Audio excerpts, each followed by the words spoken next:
All right, ready for another deep dive? Today, we're getting into the nitty-gritty of organic grape growing. Specifically, how to tackle those tiny but mighty pests, leafhoppers. Got some interesting stuff you sent over, including this article from Farminaut, Organic Grape Protection, Controlling Leafhoppers from Bud Break to Harvest. Looks like a good one. Oh, it is. It's a great resource. They got a really fascinating approach to dealing with leafhoppers. Very thorough. Yeah, I was noticing that. Like, they really get into the weeds on these little guys. They even call them, what was it? Tenacious, I think. Yeah. Multiple generations in a single season. Can you believe that? Absolutely. And that's a huge part of why they're such a challenge for organic growers. I mean, their whole life cycle is basically synced up with the vine's growth. So you're constantly battling them wave after wave all season long. And it's not just about the sheer numbers, is it? This article, it kind of goes into detail about the damage they can do, both direct and indirect. Yeah, and that indirect damage, it can be a real silent killer, Yeah. you know?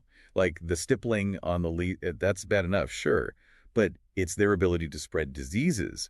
That's what can really devastate a vineyard. Yeah, like a domino effect, right? Uh-huh. Weaken the vines, and then boom, you're wide open to all sorts of other problems. So what's an organic grower to do? What options do they have to fight back against these persistent little buggers?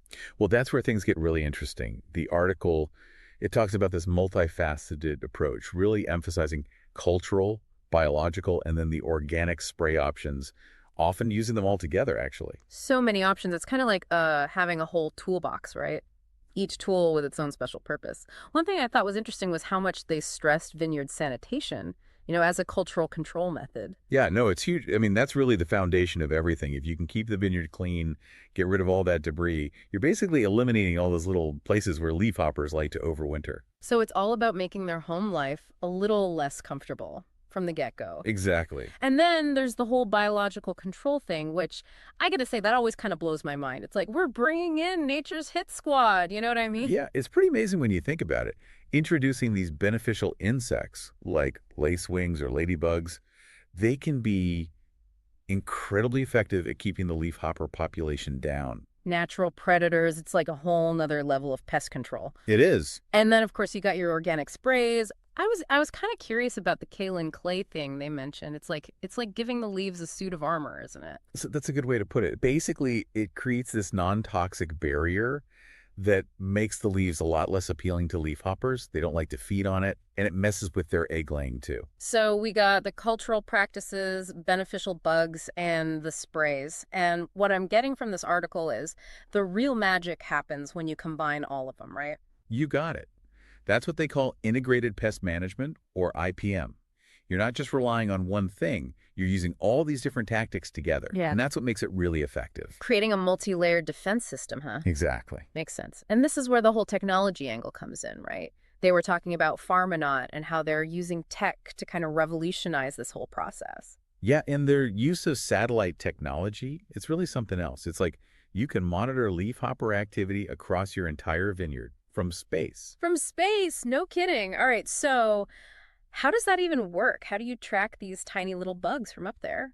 Well, they've got these satellites, and they're equipped with all these sensors, and it can pick up on really subtle changes in the vineyard's canopy, changes that tell you leafhoppers are starting to become a problem. So you can catch it early before it gets out of hand. Exactly. That early detection is key. So we're not just playing catch up, we're actually getting ahead of the game here. That's the idea. And their AI can actually predict where and when those outbreaks are most likely to happen. Whoa, hold on, predict, like it's a crystal ball for your vineyard or something. Pretty much. It analyzes all this data, past pest patterns, weather forecasts, even the specific conditions in your vineyard. That's wild. So we're talking next level stuff here, but it does make you wonder, like, how does all this affect the bottom line? Organic farming, all this high-tech stuff, that's got to be a pretty penny, right? Oh, for sure. There's definitely an investment involved. Mm-hmm. I mean, going organic in the first place, that takes some capital.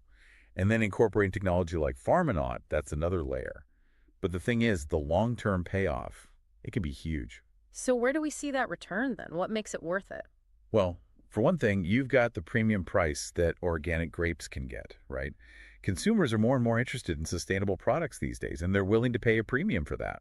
Makes sense. People care about where their food comes from now and how it impacts the environment. But beyond just like consumer demand, are there actual cost savings that come with going organic? Absolutely. Like when you cut down on synthetic pesticides or eliminate them altogether, that saves a lot of money in the long run. Plus, healthy vines, they're just naturally more resilient, so you get those consistent yields year after year. It's an investment in the long-term health of your vineyard, really. So it's not just about being green, it's about smart business, too. Interesting. Now, looking forward a bit, the article touched on some pretty wild advancements in pest control. What's coming down the pipeline in the organic world?